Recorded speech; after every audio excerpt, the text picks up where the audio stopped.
Eu sempre acreditei que o mal começa devagar, como um sussurro no escuro.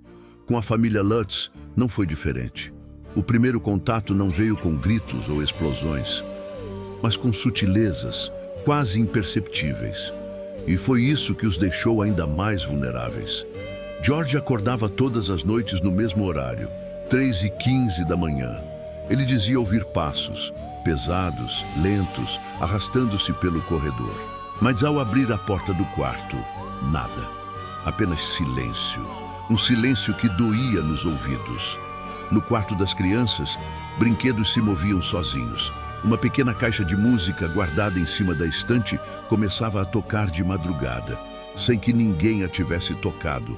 A menina mais nova ria no escuro, dizendo que Jody estava brincando com ela.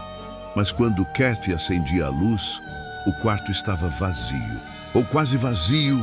Certa noite, ela jurou ter visto 2 olhos vermelhos brilhando no canto, encarando-a. E num piscar, eles desapareceram. E então veio o cheiro, um odor insuportável, de enxofre, de carne queimada, invadia os cômodos sem motivo algum. Era tão forte que fazia todos tossirem, engasgarem e de repente desaparecia, como se nunca tivesse existido.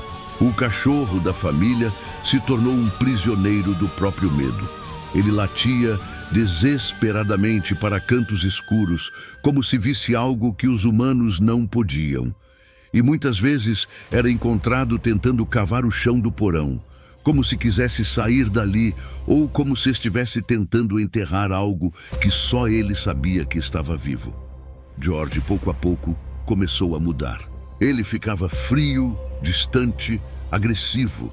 Passava horas olhando para a lareira, hipnotizado pelas chamas. Dizia sentir que havia alguém atrás dele, o observando o tempo todo. Kathy notava como seu marido parecia cada vez mais parecido com Ronald DeFeo, o assassino. A mesma postura, os mesmos olhos pesados, cansados, consumidos. E foi no porão que o terror tomou forma.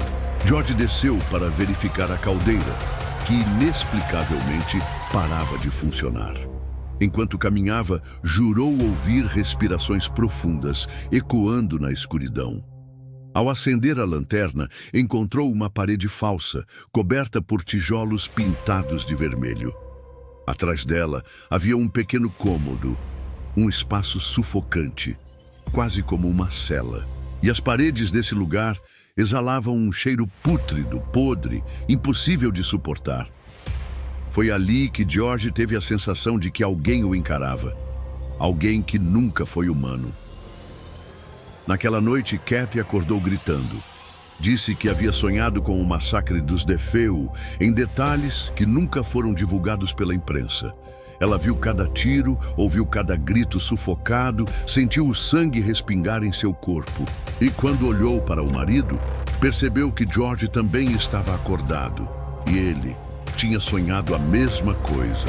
Era como se a casa estivesse brincando com eles, mostrando pedaços de sua própria memória, revivendo cada segundo do horror e colocando-os como testemunhas.